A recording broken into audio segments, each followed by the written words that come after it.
The roar of your F-15 jet engines fill the cockpit as you blast through the sky at 30,000 feet. Below, the ocean shimmers in the moonlight. You glance to the right, acknowledging your wingman. Suddenly, you begin picking up two blips on the radar. The blips are closing in. Your co-pilot sitting behind you tells you their electronic emitters belong to the enemy. You've trained for this moment. It's go time. You yank the stick, banking hard to the right. Your wingman pulls left, diving down to circle under the enemy. Alarms cut through the roar of the engine. The cockpit screams danger. The enemy has a lock on you. Missile incoming. In today's episode of the Infographics Show, we'll tell you what it feels like to be ejected from a fighter jet. Before you can react, a missile slams into your right wing, tearing it to pieces. Your jet lurches violently, spiraling out of control. That 60-degree barrel roll to the right suddenly becomes a nearly vertical descent toward the ocean below. The numbers on your altimeter drop rapidly. You don't have a lot of time. As your aircraft plummets toward the ocean, your instruments are going crazy. One tells you your plane is still banking to the right, while another says you're in a spiraling nosedive. But all you know is that you're falling fast. In 5 seconds, you go from 17,000 feet to 10,000 feet. With only seconds to go before you slam into the ocean, you decide to do the riskiest thing a fighter pilot can do: bail out. You have no other choice. With every ounce of the strength you have left in your body, you reach down and grab the ejection handle, triggering the explosive charges under your seat. A loud bang fills your ears as the canopy of your plane detaches, and then you feel the violent kick of up to 20 Gs slamming into your body. It's like being hit by a freight train. The force is so overwhelming it feels like your chest is being crushed. Your spine compresses, your head snaps back, and your vision darkens at the edges. Every muscle strains under the brutal acceleration, and it's almost impossible to breathe.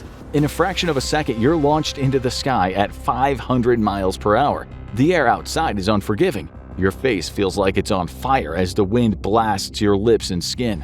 As your seat comes out of the aircraft and into the air, the first parachute deploys to slow your descent. An inbuilt altitude sensor detects when the seat is below a certain height, usually at 10,000 to 15,000 feet, and the main parachute deploys. However, since your ejection was much lower, at just 1,500 feet, your parachute deploys within a fraction of a second at 500 feet.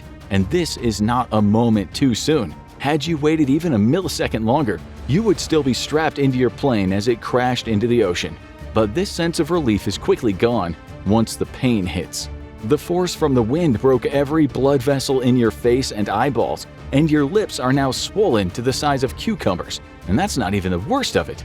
Besides having bruises the size of basketballs all over your body, the next thing you realize is that all of your limbs except your right arm don't work. When you ejected, the huge forces involved broke your left shoulder, dislocated your left arm at the elbow, and broke both of your legs below the knee. You know you're in bad shape when you try to kick your legs and they just flop in the wind. The next thing that comes into your mind is the water. Tonight the waves are only 5 feet, but they might as well be 100 feet high if you can't get to the life raft that detached from your seat as it descended. Getting into the raft and accessing your survival kit is your main priority, but that's easier said than done. Thanks to the low opening, you slam into the water, dropping 10 feet under the waves. The parachute surrounds you. The cords wrap around you like tentacles. You thrash and struggle to free yourself. You have to get to the surface. After what seemed like an eternity, you finally make it and gaze up at the black night sky.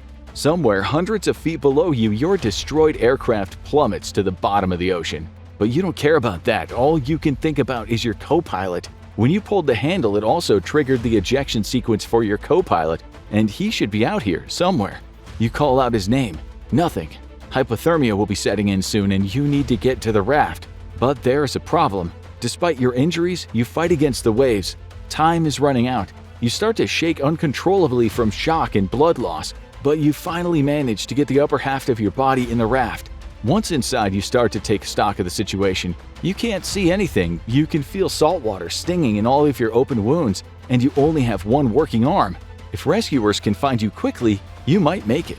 But first, a big shout out to our sponsor, Warhammer 40K Tacticus. Use the link in the description to download Tacticus to your mobile or PC.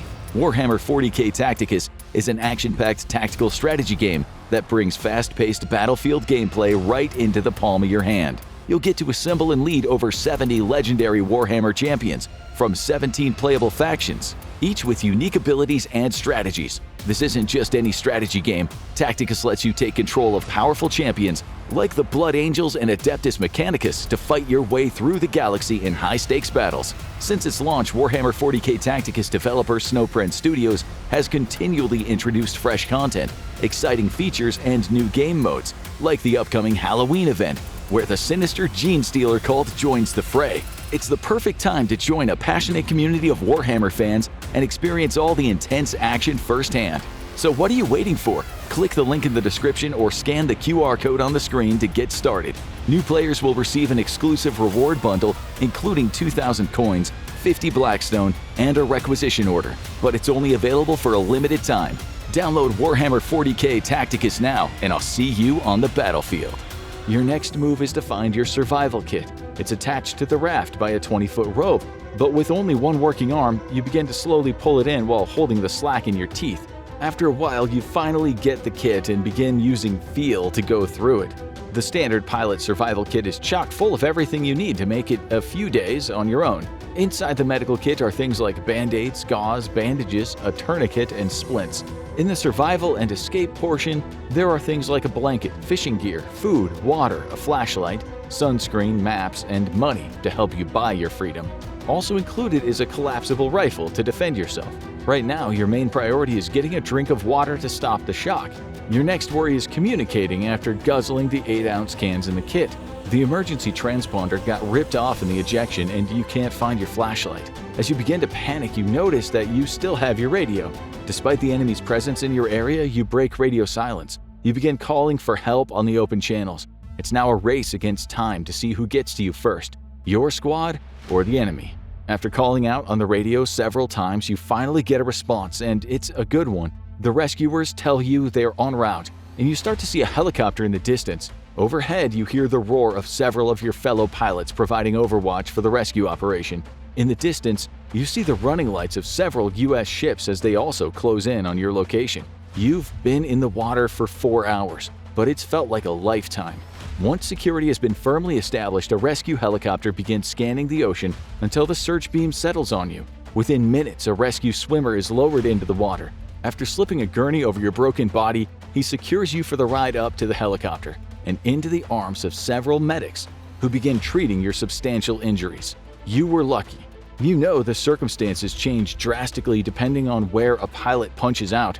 One British pilot who ejected during the Falklands War ended up landing in the middle of a minefield and had to navigate his way out. Many other U.S. pilots shot down in war zones like Vietnam, Yugoslavia, and Iraq found themselves on the run for days or wound up in POW camps. But no matter when or where a fighter pilot ejects, one thing is for certain: ejecting from a jet is no easy thing to do.